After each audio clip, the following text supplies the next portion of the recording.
Hello students, આજે આપણે ધોરણ 11ના ચેપ્ટર નંબર 5ના લેક્ચર નંબર 6માં વનસ્પતિનું બીજા ક્રમનું વાનસ્પતિક અંગ પ્રકારનો આપણે અભ્યાસ કરવાનો છે. લાસ્ટ લેક્ચર સુધીમાં આપણે મૂળનો સંપૂર્ણ અભ્યાસ પૂરો કરેલો છે. મૂળ જેવું જ વનસ્પતિનું બીજું વાનસ્પતિક અંગ જેને આપણે પ્રકાંડ કહીએ છીએ, તો એ પ્રકાંડની સામાન્ય રીતે રચના કેવી હોય અને એ પ્રકાંડ વિશિષ્ટ કાર્ય કરવા માટે કયા પ્રકારના રૂપાંતરણો દર્શાવે છે અથવા પ્રકાંડ દ્વારા થતા 6 પ્રકારના વિશિષ્ટ કાર્ય, તો એનો આપણે ઊંડાણપૂર્વકનો અભ્યાસ કરવાનો છે. તો સૌથી પહેલાં આપણે પ્રકાંડની રચના સમજવાની છે.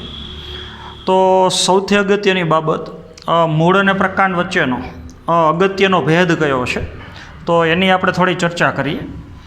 તો સૌથી અગત્યની બાબત એ છે કે જમીનની સપાટીથી અંદરની તરફ આવેલો ભાગ, એટલે કે ભૂમિગત ભાગ, જેને આપણે મૂળ કહીએ છીએ, અને જમીનમાંથી બહારની તરફ ઉપરની તરફ વૃદ્ધિ વિકાસ પામતો ભાગ, જેને આપણે પ્રકાંડ કહીએ છીએ. તો તમે જોઈ શકો છો કે મૂળ ભૂમિગત ભાગ છે, જમીનની અંદર છે, અને પ્રકાંડ છે હવામાં ખુલ્લું છે, તો એ હવાઈ ભાગ છે. અથવા એવું કહી શકો કે મૂળ અધોગામી છે. મૂળનો વૃદ્ધિ વિકાસ, મૂળ છે જમીન તરફ લાંબુ બને છે અને પ્રકાંડ છે ઉપરની તરફ આમ લાંબુ બને છે, એટલે ઉધ્વગામી છે. તો ઉધ્વગામી એટલે ઉપરની તરફ અને અધોગામી એટલે નીચેની તરફ.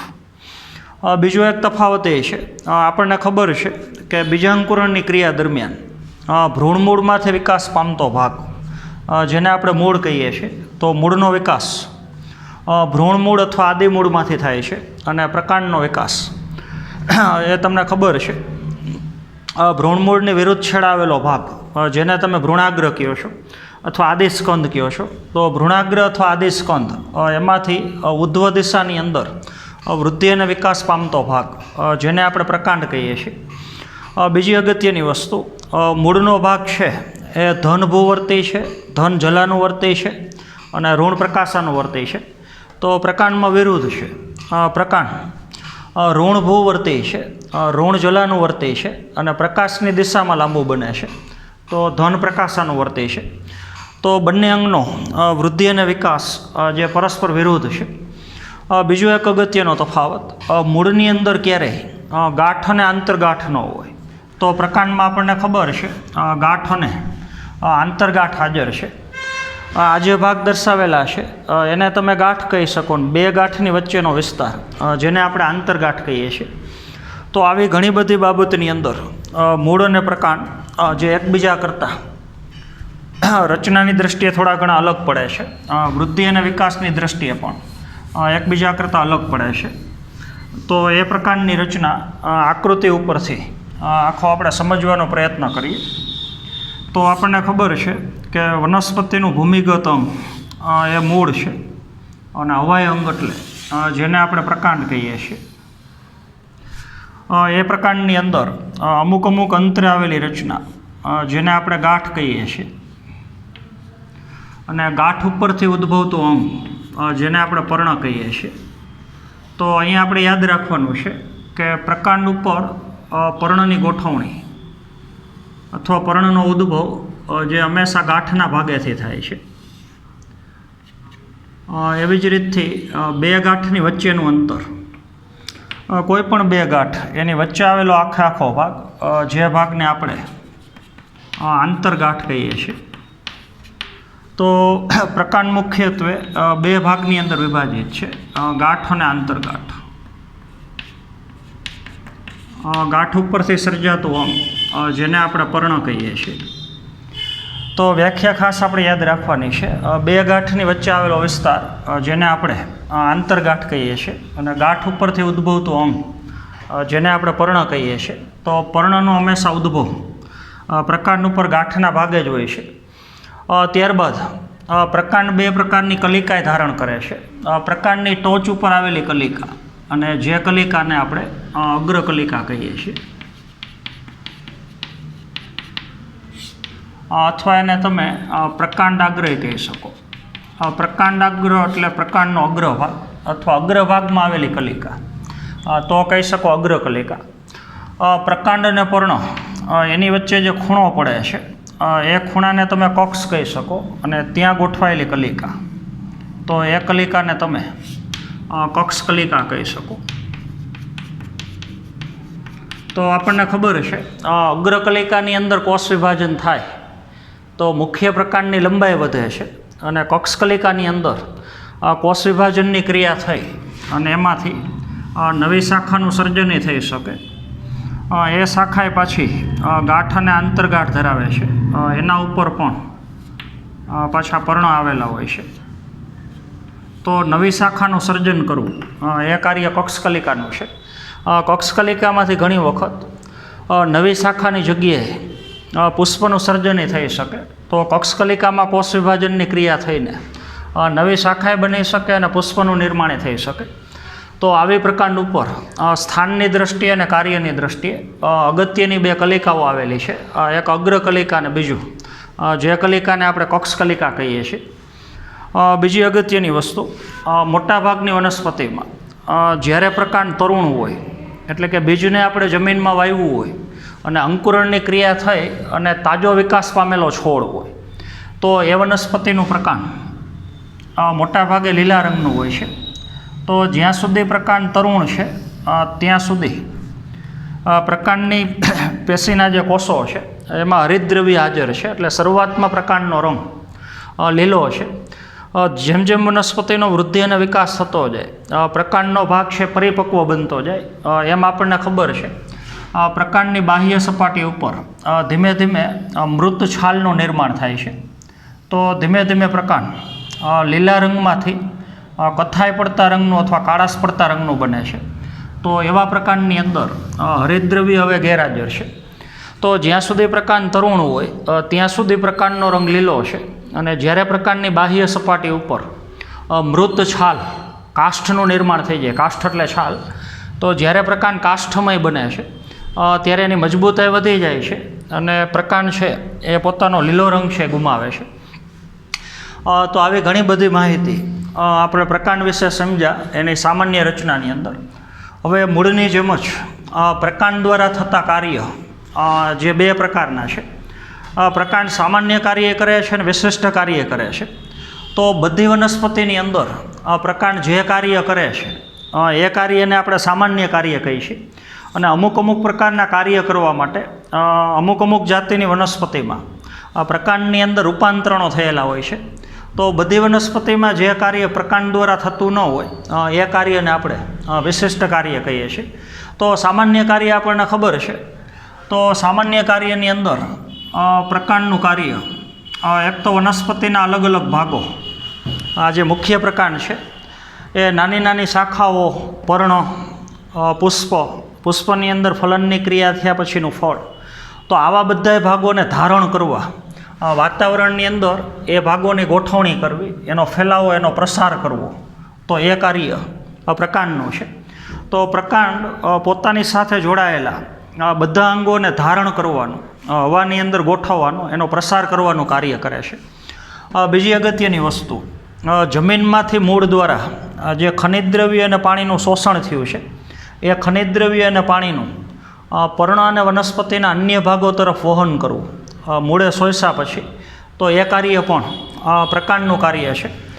તો આવા પ્રકાંડ ઘણા બધા સામાન્ય કાર્ય કરે છે. તો હવે પ્રકાંડ ફક્ત સામાન્ય કાર્ય જ કરતું નથી. બધી વનસ્પતિમાં પ્રકાંડ સામાન્ય કાર્ય તો કરે છે, પણ ઘણી વનસ્પતિની અંદર પ્રકાંડ વિશિષ્ટ કાર્ય કરવા માટે પોતાની રચના બદલે છે, પોતાનું કાર્ય ચેન્જ કરે છે, એમાં રૂપાંતરણની ક્રિયા થાય છે.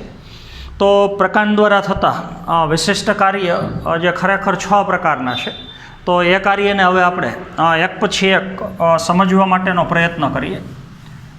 તો પ્રકાંડનું સૌથી પહેલું વિશિષ્ટ કાર્ય જે આપણે લેવાનું છે ખોરાક સંગ્રહ.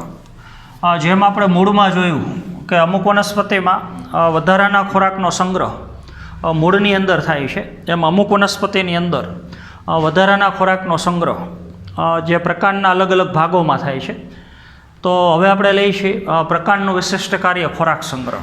પણ એમાં 3 પ્રકારની રચના તમારે સમજવાની છે, જેમાં પહેલું ઉદાહરણ તમને બટાકાનું આપ્યું છે.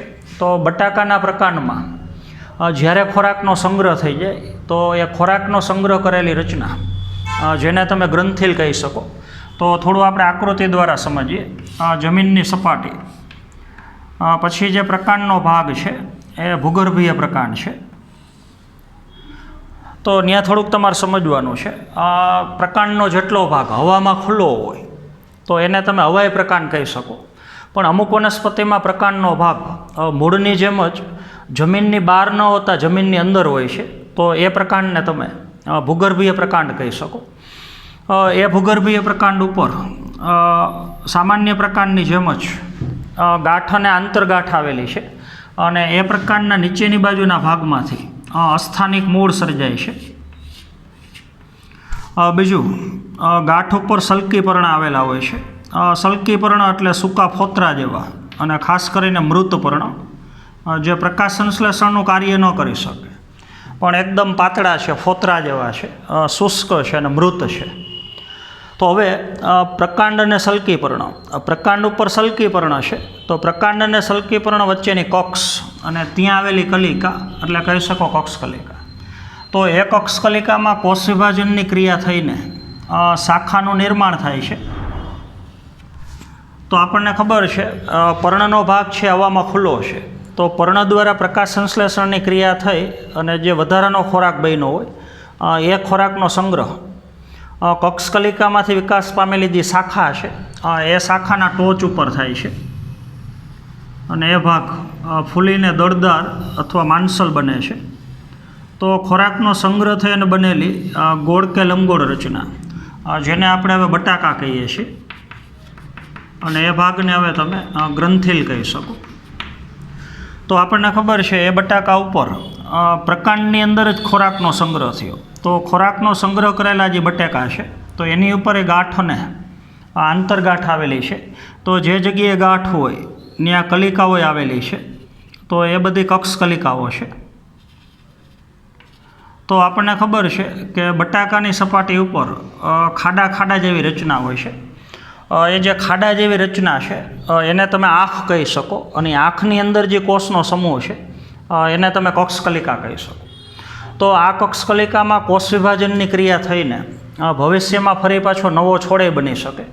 તો બટાકાની સપાટી ઉપર આવેલી આંખ અથવા કલિકા જે વાનસ્પતિક પ્રજનનનું કાર્ય પણ કરે છે. તો આપણે જોયું એ પ્રમાણે બટાકાની અંદર જ્યારે ભૂગર્ભીય પ્રકાંડમાં ખોરાકનો સંગ્રહ થાય તો ખોરાકનો સંગ્રહ કરેલી રચના, જેને આપણે ગ્રંથિલથી ઓળખીએ છીએ.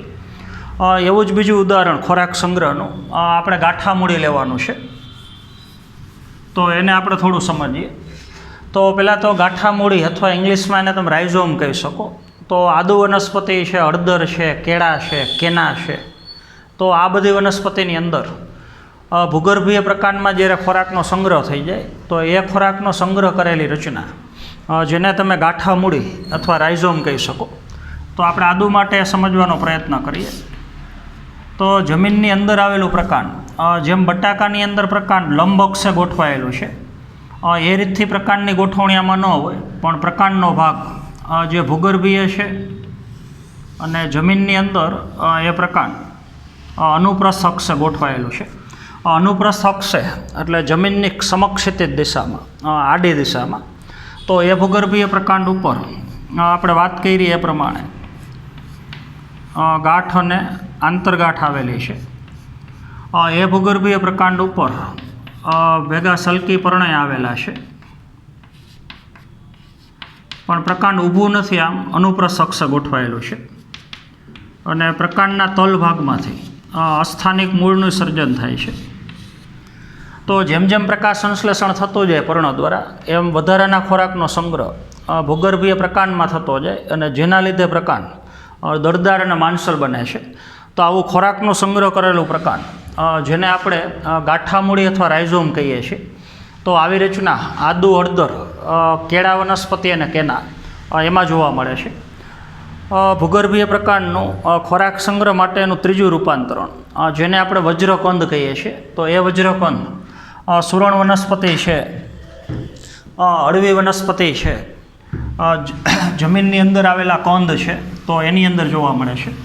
તો એ રચના આપણે થોડી સમજીએ. આ પ્રકાંડનો જમીનની અંદર આવેલો ભાગ જેને આપણે ભૂગર્ભીય પ્રકાંડ કહીએ છીએ.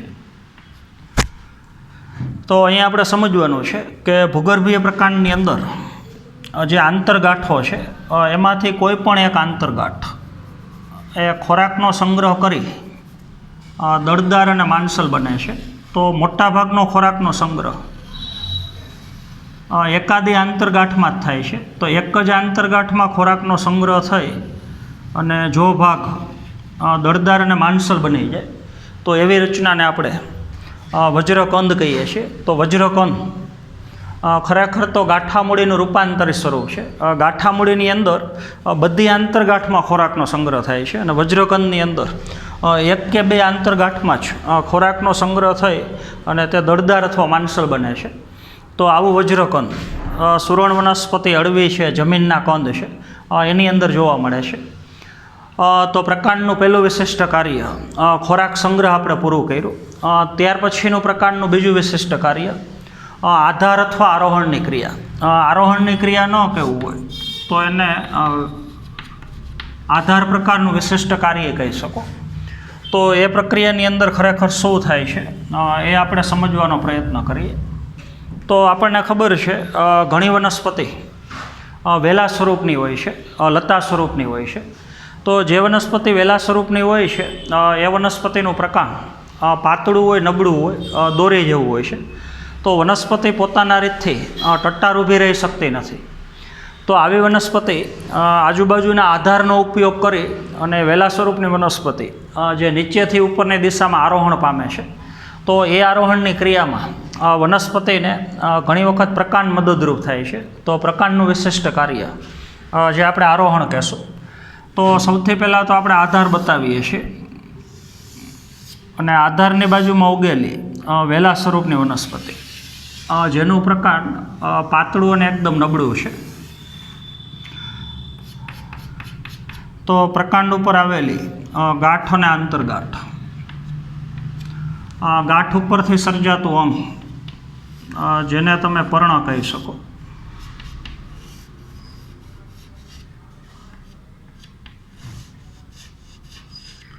હવે આપણને ખબર છે પ્રકાંડ અને પર્ણ એની વચ્ચેનો ખૂણો, તો એ ખૂણામાં આવેલી કલિકા જેને આપણે કક્ષ કલિકા કહીએ છીએ. તો પ્રકાંડ અને પર્ણ એની વચ્ચેના ખૂણામાં જે કક્ષ કલિકા આવેલી છે. તો વેલા સ્વરૂપની અમુક વનસ્પતિમાં એ કક્ષ કલિકામાંથી બનવી જોઈએ શાખા. તો કક્ષ કલિકામાંથી નિર્માણ પામતી જે શાખા છે એ ધીમે ધીમે આધાર તરફ લાંબી બને છે અને આધાર તરફ લાંબી બન્યા પછી આધારના સંપર્કમાં આવ્યા પછી એની ફરતી બાજુ ગોળ ગોળ વીંટળાય છે સ્પ્રિંગની જેમ. તો કુંતલાકાર વૃદ્ધિ થાય છે. તો જેમ જેમ પ્રકાંડની લંબાઈ વધતી જાય એમ આગળ વધતા ક્રમમાં કક્ષકલિકામાંથી શાખાઓ બનતી જાય અને આધારની ફરતી બાજુ વીંટળાય અને વનસ્પતિને આરોહણની ક્રિયામાં મદદરૂપ થાય છે. તો એ રચનાને તમે પ્રકાંડ સૂત્ર કહી શકો. કુંતલાકાર અને સૂત્ર જેવી રચના પણ જે નિર્માણ પામી પ્રકાંડમાંથી, એટલે નામ આપી શકો પ્રકાંડ સૂત્ર. તો ઘણી બધી વનસ્પતિ છે.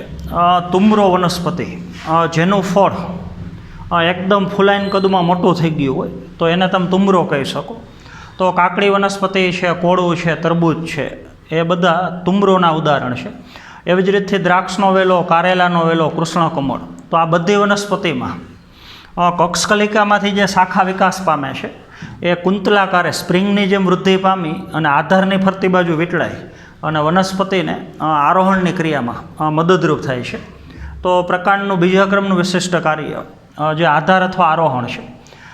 ત્યારબાદ પ્રકાંડનું ત્રીજા ક્રમનું વિશિષ્ટ કાર્ય જે રક્ષણની ક્રિયા છે. ચરતા પ્રાણી સામે વનસ્પતિને રક્ષણ પૂરું પાડવું. તો આપણને ખબર છે જે પ્રાણીઓ તૃણાહારી હોય, વનસ્પતિનો ખોરાક તરીકે ઉપયોગ કરતા હોય, તો એવા પ્રાણી દ્વારા વનસ્પતિને નુકસાન થવાની શક્યતા વધારે છે. તો તમે જાણો છો એ પ્રમાણે અમુક વનસ્પતિની અંદર કંટક અથવા કાંટા હાજર હોય છે. તો જે વનસ્પતિની અંદર કાંટા હાજર હોય છે એ વનસ્પતિને સામાન્ય રીતે પ્રાણીઓ ખાવાનું ટાળે છે, તો એના લીધે પ્રાણી દ્વારા જે વનસ્પતિને નુકસાન થાય છે એ નુકસાન ઓછું કરી શકાય. તો અમુક વનસ્પતિ ચરતા પ્રાણી સામે રક્ષણ મેળવવા માટે કંટકનો વિકાસ કરે છે. તો આવી કાંટાવાળી વનસ્પતિ લીંબુ છે, બોગનવેલ છે, કરમદી છે, દાડમ છે, તો એમાં રૂપાંતરણ કઈ રીતથી હોય છે એ આપણે થોડું સમજીએ. પ્રકાંડ અને પર્ણો એની વચ્ચેના ખૂણામાં આવેલી કલિકા, તો એને આપણે કક્ષકલિકા કહીએ છીએ. તો લીંબુ વનસ્પતિ છે દાખલા તરીકે, તો એ વનસ્પતિમાં કક્ષકલિકામાંથી જે શાખા બનવાની છે એની જગ્યાએ એ ભાગ એકદમ અણીદાર થઈ જાય, તીક્ષ્ણ થઈ જાય, એકદમ કઠણ થઈ જાય, અને અગ્રછેડો છે એકદમ અણીદાર અથવા તીક્ષ્ણ હોય છે. તો એ રચનાને હવે તમે પ્રકાંડ કંટક કહી શકો. તો પ્રકાંડ કંટક જે કક્ષકલિકામાંથી વિકાસ પામ્યો એટલે ખરેખર પ્રકાંડનું રૂપાંતરણ થયું. તો લીંબુની જેમ જ આ બધી વનસ્પતિમાં લીંબુ છે, બોગનવેલ, કરમદી છે, દાડમ છે, તેમાં કક્ષકલિકામાંથી વિકાસ પામતી શાખા એકદમ ટૂંકી થઈ જાય, તીક્ષ્ણ થઈ જાય, સખત થઈ જાય અને પ્રકાંડ કંટકમાં ફેરવાઈ જાય. અને જે પ્રકાંડ કંટક ચરતા પ્રાણી સામે વનસ્પતિનું રક્ષણ કરે છે. રક્ષણમાં જ એક બીજું વિશિષ્ટ પ્રકારનું ઉદાહરણ ગુલાબ વનસ્પતિ, ખાસ MCQ માટે યાદ રાખવાનું છે. તો ગુલાબ વનસ્પતિમાં કાંટા હાજર હોય છે, પણ એ છાલમાંથી વિકાસ પામે છે, એટલે એને તમે છાલ છોડ કહી શકો. આ વનસ્પતિમાં જે આપણે કંટક બતાવ્યા છે, તો એ કાંટા પ્રકાંડના ઊંડા ભાગ સુધી હોય છે, એટલે એની મજબૂતાઈ વધારે હોય છે. પણ ગુલાબ વનસ્પતિની અંદર પ્રકાંડની જે બાહ્ય સપાટી ઉપર કંટક હોય છે એ ખરેખર છાલનું રૂપાંતરણ છે. તો છાલ જ બહિરુદ્ધ ભેદ સ્વરૂપે અંદરથી બહારની તરફ આમ લંબાય છે. તો છાલમાંથી વિકાસ પામેલા ઉપર છેલ્લા કંટક, તો એને તમે છાલસૂળ કહી શકો. અને જે છાલસૂળ પણ વનસ્પતિનું ચરતા પ્રાણી સામે રક્ષણ કરે છે. ત્યારબાદ પ્રકાંડનું ચોથા ક્રમનું વિશિષ્ટ કાર્ય જે પ્રકાશ સંશ્લેષણ છે. તો ફાફડો થોર વનસ્પતિ તમને ખબર છે, આપણે પહેલાં વનસ્પતિ દર્શાવીએ છીએ. સાદી ભાષામાં એને આપણે ઓલા હાંસલા કહીએ છીએ. તો ફાફડો થોર વનસ્પતિની અંદર ફાફડો થોર રણ પ્રદેશની વનસ્પતિ છે અને રણ પ્રદેશ શુષ્ક પ્રદેશ છે. તો આપણને ખબર છે રણ પ્રદેશની વનસ્પતિને પાણીની પ્રાપ્તિ ઓછી હોય, તો આ વનસ્પતિ પાણીનો વ્યય ઘટાડવા માટે શરીરમાંથી પાણી વધારે ગુમાવે નહીં એટલા માટે વનસ્પતિ પોતાના પર્ણ ખેરવે છે, અથવા ઘણી વખત પર્ણનું રૂપાંતરણ કંટકમાં કરે છે. તો આપણને ખબર છે ફાફડો થોર વનસ્પતિમાં પર્ણ હોય જ નહીં, પર્ણનું રૂપાંતરણ કંટકમાં થયેલું હોય છે. તો પર્ણનું રૂપાંતરણ કંટકમાં થવાથી બાષ્પીભવનની ક્રિયા, બાષ્પોત્સર્જનની ક્રિયા એનું નિયંત્રણ કરી શકાય. પણ બીજી એક અગવડતા ઉત્પન્ન થાય છે, પર્ણ બધાએ જો કંટકમાં ફેરવાઈ જાય તો પ્રકાશ સંશ્લેષણનું કાર્ય અટકી જાય છે. તો એટલા માટે એ વનસ્પતિનો જે પ્રકાંડ છે એ પર્ણ જેવો આકાર ધારણ કરે છે. તો પ્રકાંડ છે એ લીલા રંગનો બને છે, એટલે એની અંદર ક્લોરોફિલ અથવા હરિતદ્રવ્યનો વિકાસ થાય છે. પ્રકાંડ પોળો બને છે, પાર્શ્વ બાજુથી પર્ણની જેમ ચપટો બને છે. તો આવો ચપટો, પોળો અને લીલા રંગનો પ્રકાંડ, તો એને તમે પર્ણસદસ પ્રકાંડ કહી શકો. પર્ણસદસ પ્રકાંડ, તો પર્ણ જેવું કાર્ય કરતો પ્રકાંડ. પ્રકાશ સંશ્લેષણ ખરેખર પર્ણનું કાર્ય છે, પણ પર્ણની અંદર અગવડતા સર્જાય છે. તો પર્ણનું કાર્ય હવે પ્રકાંડ કરે છે, તો પર્ણ જેવું કાર્ય કરતો પ્રકાંડ એટલે પર્ણસદસ પ્રકાંડ. તો જે ફાફડા થોરની ખાસિયત છે. એમાં એક બીજું ઉદાહરણ તમને યુફોર્બિયા આપ્યું છે. તો યુફોર્બિયા વનસ્પતિમાં પણ પ્રકાંડનો ભાગ લીલો બને છે, પણ એ પ્રકાંડનો ભાગ ચપટો અને પોળો ન હોય. આપણે ગમે એ ભાગમાંથી એનો આડો છેદ બતાવીએ તો એની બાહ્ય સપાટી ગોળ છે, તો એ રચના ફરતી બાજુ નળાકાર છે. એની અંદર પણ હરિતદ્રવ્ય હાજર છે. તો ફાફડા થોરની અંદર પ્રકાંડ ચપટો અને પોળો બને છે. યુફોર્બિયા વનસ્પતિની અંદર પ્રકાંડ માનસલ એટલે એકદમ દળદાર હોય છે અને ગોળાકાર અથવા નળાકાર હોય છે. તો બે વનસ્પતિની અંદર પ્રકાંડ દ્વારા પ્રકાશ સંશ્લેષણનું વિશિષ્ટ કાર્ય થાય છે. આપણે પીરિયડનું થોડું ટાઈમિંગ જોઈ લઈએ. જો વધારે પડતો ટાઈમ હોય તો આપણે પીરિયડના 2 ભાગ કરી દઈશું. તો અમુક કાર્ય આપણે બાકી રાખી દઈએ, પણ એક 5મા ક્રમનું કાર્ય આપણે હજી પૂરું કરી નાખીએ. તો પ્રકાંડનું 5મા ક્રમનું વિશિષ્ટ કાર્ય ફરી પાછું આમ તો ખોરાક સંગ્રહ છે, પણ અત્યારે ખોરાક સંગ્રહનું મુખ્ય કાર્ય નથી, ભેગું પ્રજનનનું કાર્ય છે. તો વનસ્પતિના અમુક ભાગ એવા છે કે એકસાથે 2 વિશિષ્ટ કાર્ય કરે છે. પહેલાં એ અંગ ખોરાકનો સંગ્રહ કરે છે, અને ખોરાકનો સંગ્રહ કર્યા પછી ભેગું વાનસ્પતિક પ્રજનનનું કાર્ય કરે છે. તો એ રચના આપણે થોડી જોઈએ, જે ખાસ કરીને તમારે પ્રકલિકા સ્વરૂપે સમજવાનું છે. તો 2 વનસ્પતિના તમને ઉદાહરણ આપ્યા છે. એક કનક વનસ્પતિ, કનક ન કહેવું હોય તો એને તમે ડાયોસ્કોરિયા કહી શકો.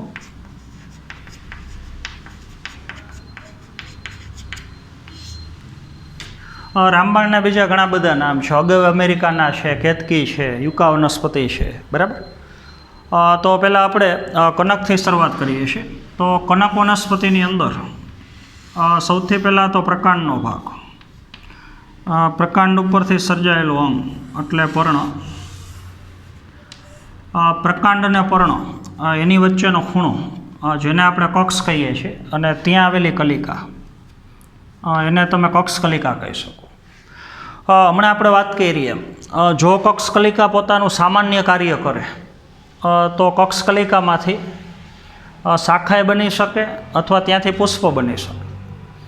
પણ કનક વનસ્પતિની અંદર જે કક્ષ કલિકા છે એ પોતાનું ઘણી વખત સામાન્ય કાર્ય ન કરે, શાખા અને પુષ્પનું નિર્માણ ન કરે, પણ એ કલિકા સૌથી પહેલાં ખોરાકનો સંગ્રહ કરી અને કદમાં મોટી બને, દળદાર બને છે અને માંસલ બને છે. તો કલિકાએ પહેલું કાર્ય ખોરાક સંગ્રહનું કર્યું, અને સમય આવતા પછી એ કલિકા માતૃ વનસ્પતિથી છૂટી પડી જાય, કલિકા ખરી પડે છે, અને જે જગ્યાએ કલિકા ખરીને પડે છે એમાં કોષ વિભાજનની ક્રિયા થઈ અને એમાંથી ફરી પાછો નવો છોડ બને છે.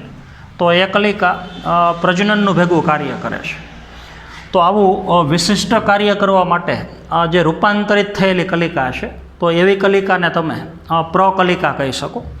તો રામબાણની આપણે કનકની અંદર ખોરાકનો સંગ્રહ અને પ્રજનનનું વિશિષ્ટ કાર્ય કરતી કલિકા, અને જે કલિકાને તમે હવે પ્રકલિકા કહી શકો. આવી જ એક પ્રકલિકા રામબાણમાં જોવા મળે છે, પણ એ પુષ્પકલિકાનું રૂપાંતરણ છે. અત્યારે આપણે જે રૂપાંતરણ સમજ્યા એ કક્ષકલિકાનું રૂપાંતરણ છે.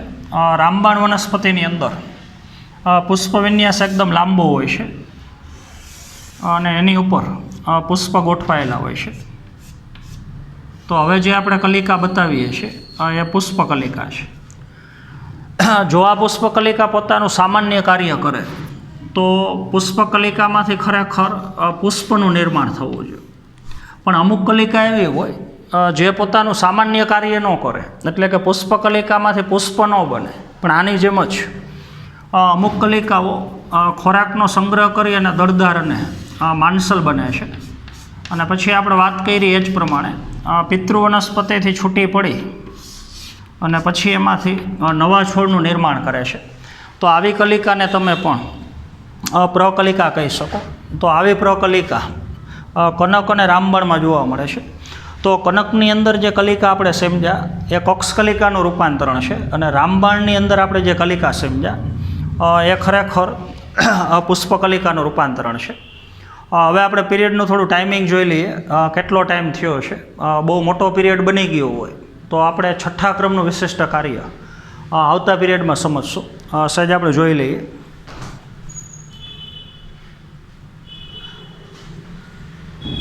આમ તો વધારે પડતો ટાઈમ નથી, 30 મિનિટ જેવું થયું છે, તો આપણે 10 મિનિટમાં આનું કાર્ય ભેગું આપણે પૂરું કરી નાખીએ. તો 6થા ક્રમનું વિશિષ્ટ કાર્ય જે વાનસ્પતિક પ્રજનન છે, અથવા એને તમે અલિંગી પ્રજનન કહી શકો. તો એમાં તમને 4 પ્રકારની રચના દર્શાવી છે, એ આપણે ખાસ સમજવાની છે. તો વાનસ્પતિક પ્રજનન માટેની પહેલી રચના જે ભૂસ્તારી છે, તો ખાસ કરીને ભૂસ્તારી, અધોભૂસ્તારી, ભૂસ્તારિકા અને વિરોહ, એની વચ્ચે તફાવત કેવા છે એ ખાસ આપણે સમજવાનું છે. તો સૌથી પહેલાં તો આપણે પ્રકાંડ સમજી લઈએ. જો પ્રકાંડનો ભાગ હવામાં ખુલ્લો હોય તો એને તમે હવાઈ પ્રકાંડ કહી શકો. અમુક વનસ્પતિમાં પ્રકાંડનો ભાગ જમીનની અંદર હોય તો એને ભૂગર્ભીય પ્રકાંડ કહી શકો, અને અમુક વનસ્પતિમાં પ્રકાંડની અંદર થોડુંક પ્રકાંડ છે એ જમીનની અંદર હોય ને થોડુંક પ્રકાંડ જમીનની બહાર હોય છે, તો એને તમે ઉપવય પ્રકાંડ કહી શકો. તો જેટલા રૂપાંતરણો આપણે સમજવાના છે, આ ચારે ચાર રચનાઓ જે ખરેખર ઉપવય પ્રકાંડમાંથી વિકાસ પામે છે, તો બધી વનસ્પતિની અંદર પ્રકાંડ છે એકદમ સંકોચન પામેલું હોય છે, એટલે કે નાની ગાંઠ સ્વરૂપે હોય છે, અને પછી પ્રકાંડનો થોડો ભાગ જમીનની અંદર હોય છે અને થોડો ભાગ જમીનની બહાર હોય છે. તો એમાં હવે આપણે પહેલી રચના ભૂસ્તારી સમજવાની છે. તમારા ટેક્સ્ટબુકની અંદર આ શબ્દો છે પ્રોપર રીતે આપેલા નથી. બીજું તમારી ટેક્સ્ટબુકની અંદર ઉદાહરણો છે એની અંદર ભૂલ છે. ભૂસ્તારીના ઉદાહરણ છે એ ભૂસ્તારિકામાં આપણે અધો ભૂસ્તારીમાં છે, અધો ભૂસ્તારીના ઉદાહરણ પાછા વિરોહમાં છે. મેં જે પ્રમાણે બોર્ડ ઉપર લખ્યું છે એ પ્રમાણે જ તમારે બધા ઉદાહરણ યાદ રાખવાના છે. એટલે આખી સાચી મેથડ છે આપણી. ટેક્સ્ટબુકની અંદર એ પ્રમાણે થોડો ઘણો સુધારો કરવાનો છે. તો સૌથી પહેલી રચના જે ભૂસ્તારી છે, તો સૌથી પહેલાં તો જમીનની સપાટી અને એની અંદર આવેલું વનસ્પતિનું ઉપવય પ્રકાંડ, કે જે પ્રકાંડ નાની ગાંઠ સ્વરૂપે છે. પ્રકાંડનો થોડો ભાગ જમીનની અંદર છે અને થોડો ભાગ જમીનની બહાર છે. એ પ્રકાંડમાં નીચેની તરફ અસ્થાનિક મૂળ છે અને એ પ્રકાંડમાં ઉપરની તરફ પર્ણ છે. કોઈ પણ એક આપણે છોડ દર્શાવેલો છે. તો ઘાસ સ્વરૂપની વનસ્પતિ, અહીંયા એક આપણે ઉદાહરણ લખેલું છે ડૂબગ્રાસ. તો ડૂબગ્રાસનું બીજું નામ છે સાયનોડોન. એટલે એ ઘાસની અંદર, અને અબૂટી એક પ્રકારનું ઘાસ છે. તો અબૂટી વનસ્પતિ અને ડૂબગ્રાસ એની અંદર વાનસ્પતિક પ્રજનન માટે સર્જાતી રચના, અને જેને તમે ભૂસ્તારી કહી શકો. તો પર્ણજીય પ્રકાંડ ઉપર જોડાયેલું છે પ્રકાંડના ભાગે. ત્યાં જે કક્ષકલિકા છે, એ કક્ષકલિકામાંથી સમય જતાં એક શાખાનું નિર્માણ થાય છે. તો એ શાખા લાંબી અને પાતળી હોય છે, અને એ શાખા ઉપર ગાંઠ અને આંતરગાંઠ હોય છે. તો હવે તમે સમજી શકો, પ્રકાંડની કક્ષકલિકામાંથી સર્જાતી શાખા લાંબી હોય, પાતળી હોય, અને જમીનની સપાટી ઉપર જમીનને સમાંતર સમક્ષિતિજ દિશામાં, આડી દિશામાં વિકાસ પામતી હોય, જમીન ઉપર પથરાયેલી હોય. તો એવી આડી પથરાયેલી શાખા, અને જે શાખાને તમે ભૂસ્તારી કહી શકો. તો હવે એ ભૂસ્તારીની જેટલી ગાંઠો જમીનના સંપર્કમાં આવે ત્યાં ફરી પાછું નાના પ્રકાંડનું નિર્માણ થાય. એ પ્રકાંડમાં નીચેની તરફ મૂળનું સર્જન થાય અને ઉપરની તરફ પર્ણનું સર્જન થાય. તો હવે તમારે ટેક્સ્ટ પ્રમાણે થોડુંક યાદ રાખવાનું છે. તમારે એવો શબ્દ વાપરો છે કે પ્રકાંડમાંથી સર્જાતી શાખા જે નવા નિકેતો તરફ પ્રસરણ પામે છે, એટલે નવી જગ્યા તરફ પ્રસરણ પામે છે. તો જ્યારે આની ગાંઠો જમીનના સંપર્કમાં આવે તો ત્યાં નવા છોડનું સર્જન થાય છે. નવા છોડનું નિર્માણ થાય એ સમયગાળા દરમિયાન જે જૂનો છોડ છે એનું ધીમે ધીમે મૃત્યુ થાય છે. વળી પાછું એ જ રીતથી પ્રકાંડ ઉપર જે કક્ષકલિકા છે એમાંથી ભૂસ્તારી સર્જાય છે, આડી વિકાસ પામતી શાખા. એની જેટલી ગાંઠો જમીનના સંપર્કમાં આવે ત્યાં ફરી પાછું નવા છોડનું નિર્માણ થાય છે. તો એક છોડમાંથી બીજો, બીજામાં ત્રીજો, ત્રીજામાં ચોથો. તો આપણને ખબર છે ક્રિકેટની અંદર જે ગ્રાઉન્ડ ઉપર ઘાસ છે, લોન ઘાસ, તો એની અંદર પણ વાનસ્પતિક પ્રજનન આ પ્રમાણે થાય છે. તો આ રીતથી નવા છોડનું નિર્માણ કરવા માટેની શાખા જમીન ઉપર આડી પથરાયેલી હોય, લાંબી હોય, પાતળી હોય, તો એ શાખાને તમે ભૂસ્તારી કહી શકો. તો એ ભૂસ્તારીમાં તમારે બે ઉદાહરણ યાદ રાખવાના છે, એક ડૂબગ્રાસ અને એક અબૂટી. ત્યાર પછીની રચના અધો ભૂસ્તારી. તો એમાં થોડો તફાવત છે. એમાં પણ પ્રકાંડ છે એ ઉપવય પ્રકાંડ છે. ઉપરની તરફ પર્ણ, નીચેની તરફ મૂળનો ભાગ છે. તો અહીંયા ભૂસ્તારીની અંદર જે શાખાનું નિર્માણ થાય છે એ શાખા જમીનની સપાટીથી ઉપર છે, બહારની બાજુ. તો બહારની બાજુથી તમે બે છોડ વચ્ચેનું જોડાણ જોઈ શકો છો. આ વનસ્પતિમાં અધો ભૂસ્તારી જેમાં સર્જાતી હોય, તો પ્રકાંડમાંથી સર્જાયેલી શાખા જે જમીનની અંદર આડી દિશામાં વિકાસ પામે છે, અને પછી ધીમે ધીમે ધીમે ત્રાસી વૃદ્ધિ અને વિકાસ પામી અને જમીનની સપાટીના સંપર્કમાં આવે. ત્યાં પાછું પ્રકાંડનું નિર્માણ કરે, ઉપરની તરફ પર્ણ બની જાય અને નીચેની તરફ મૂળ. વળી પાછું પ્રકાંડમાંથી જમીનની અંદરની તરફ આડી દિશામાં સમક્ષિતિજ શાખા વિકાસ પામે, ત્રાસી વૃદ્ધિનો વિકાસ પામી જમીનની બહાર આવે અને ફરી પાછું નવા છોડનું નિર્માણ કરે. તો આ રીતથી સર્જાયેલી શાખા એ આની જેમ જ લાંબી અને પાતળી હોય, પણ જમીનની સપાટીની ઉપર શાખા ન હોય, બહારની બાજુ અંદરની તરફ આવી આડી શાખા સર્જાતી હોય, તો એ રચનાને તમે અધોભૂસ્તારી કહી શકો. તો આવી અધોભૂસ્તારી ફુદીનો વનસ્પતિમાં હોય, તમને ખબર છે મિન્ટ એટલે ફુદીનો. અનાનસમાં હોય, ગુલદાઉદી વનસ્પતિ, વાંસ વનસ્પતિ, કેળા વનસ્પતિ. તો આ બધી વનસ્પતિની અંદર અધોભૂસ્તારી પ્રકારની રચના જોવા મળે છે. ત્યાર પછીની રચના જે ભૂસ્તારિકા છે, તો જેમ જમીનની સપાટી ઉપર આડી દિશામાં શાખા વિકાસ પામે છે, એવી જ શાખા જો પાણીની સપાટી ઉપર વિકાસ પામે તો બે પ્રકારની વનસ્પતિ, એક જળ શૃંખલા અને જળકુંભી. જળકુંભીનું બીજું નામ છે આઇકોર્નિયા વનસ્પતિ. તો એમાં પણ ઉપવય પ્રકાંડ. તો પ્રકાંડમાં નીચેની તરફ મૂળનો ભાગ છે અને ઉપરની તરફ જે પર્ણ છે એ પર્ણની ગોઠવણી ગુલાબવત ગોઠવણી છે. જેમ ગુલાબના પુષ્પમાં પાંખડીઓ ગોઠવાયેલી છે, એમ પ્રકાંડ ઉપર સમૂહમાં નાના નાના ઘણા બધા પર્ણનો આખો સમૂહ છે, એટલે ગોઠવણીને તમે ગુલાબવત ગોઠવણી કહી શકો. હવે અબૂટી વનસ્પતિમાં પ્રકાંડ ઉપરથી સર્જાયેલી શાખા જેમ જમીનની સપાટી ઉપર આડી દિશામાં વિકાસ પામે, એમ આમાં સર્જાયેલી શાખા જે પાણીની સપાટી ઉપર વૃદ્ધિનો વિકાસ પામે.